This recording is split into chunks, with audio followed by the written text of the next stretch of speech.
that we have to say a big thank you to the Mumbai police because they have given us this permission to come together in such large numbers. And they have shown, therefore, that they are supporting democratic values. They are supporting the democracy that our country is committed to. So a very big thank you to also the government that must have been consulted, but of course to the police who have given us this permission. The second set of thank yous should be to so many of you who have come here for this rally. I want to say a big thank you and also congratulations to you because you are showing, my friends, faith in democracy, faith in our constitution, faith in all the values that our society and our country has committed itself to since independence. And that's what we are doing here. I never expected such large numbers overflowing. But the fact that you are here means that you are committed to democracy and to the values of our constitution. So congratulations. Now my friends, I have 2 points to make, and that is, I think you will agree that many Catholics and many Christians voted for this government, both at the center and in the state, because we felt that change is required. And therefore, we thought and we are asking for good governance.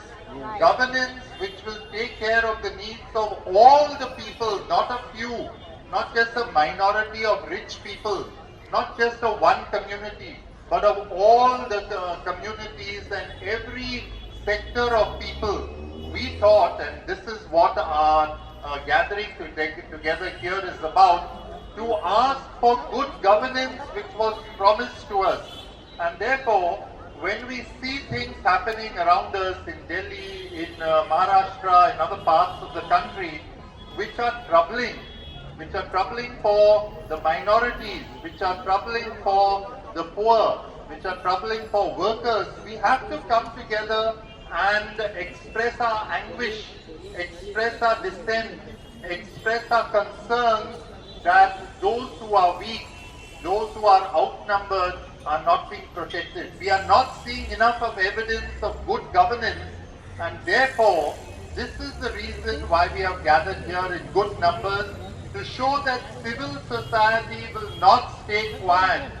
It's not only Christians who are here, and also people on the podium who will be speaking to you are not only Christians.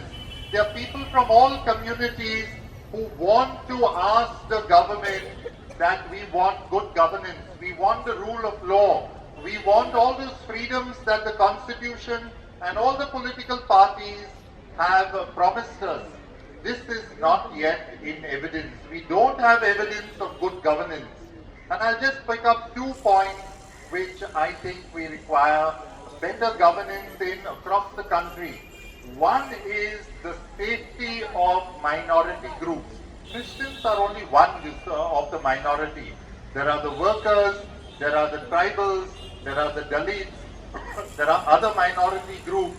And so it's all these vulnerable groups that we are asking for protection for.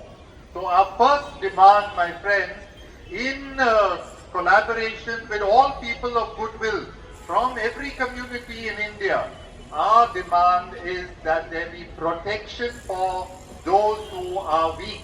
Those who are weak either in numbers, that is the minorities, those who are weak because they don't have political power or they don't have the power of wealth.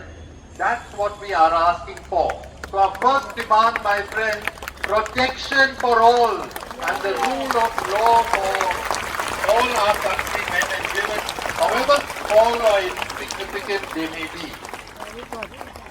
The second point I would ask for is the backing of the Constitution of India.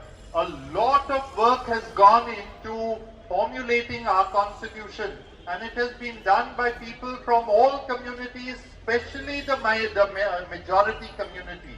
It is really the majority of our Hindu brothers and sisters that have given us such a wonderful constitution.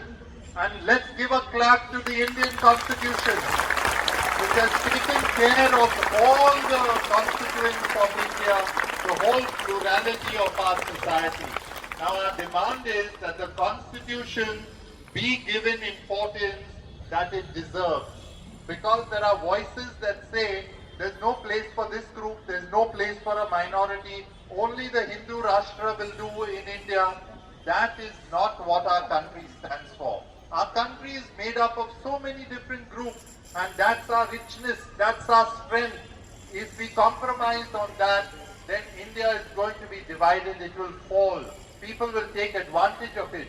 If we want a strong India, if we want a prosperous India, we need a united India and an India that gives importance to the plurality of cultures and religions and all the other groups. So let us make our second demand that the Constitution, in its secularity and in its socialist spirit, will be given importance, safeguarding the plurality of our Indian people. For that, we demand